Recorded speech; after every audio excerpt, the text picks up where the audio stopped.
Assalamualaikum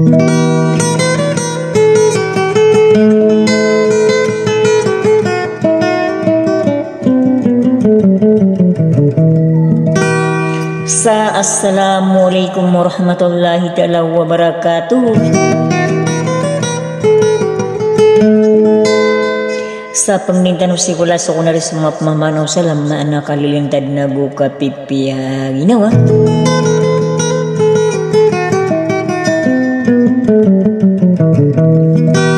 Nabatan ako na rin magbigay na sa bulas niya na sa dunia sampai ko na rin sa longan na amawin. Sagi kun mambuka mga rin o din na mga maranosong na siya ka na hindi kukurmat na sa giyang kaya mga ginawayak o din na mga bulayo ko alam.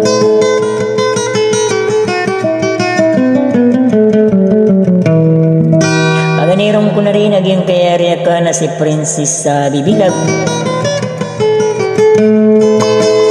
Nagugyang kaya di kandude o din na di kandude ulat sa aging kaya sekreto makiraga masamo.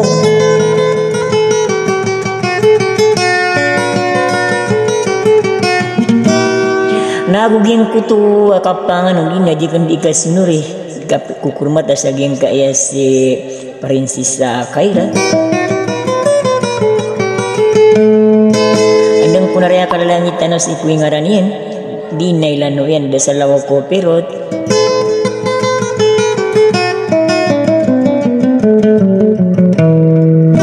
nasi ko na rin masampurna sa diyang si ko na rin masampurna sa diyang kaya giyang matay dinan. Ada salah ko kunari ko Princess Johan na edin na so ginawa edin na bulay ka ulit di makiraga masamo.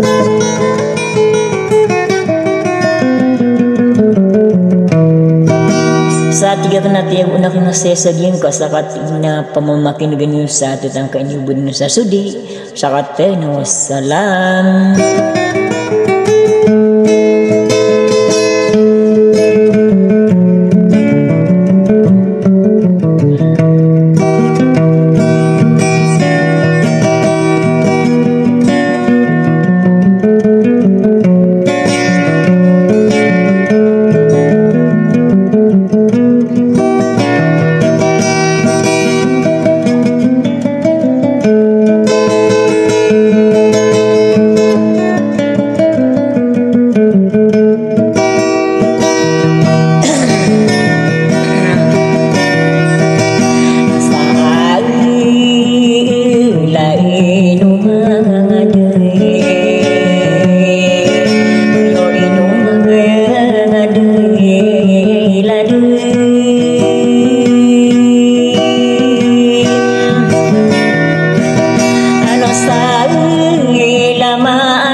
dunne kana parisis nadi bilang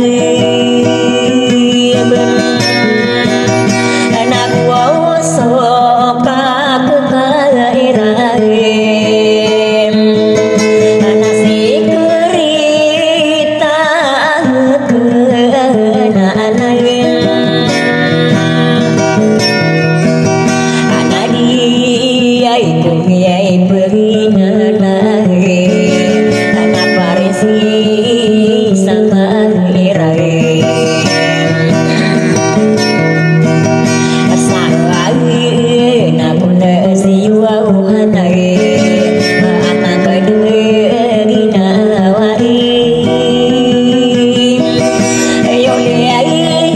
di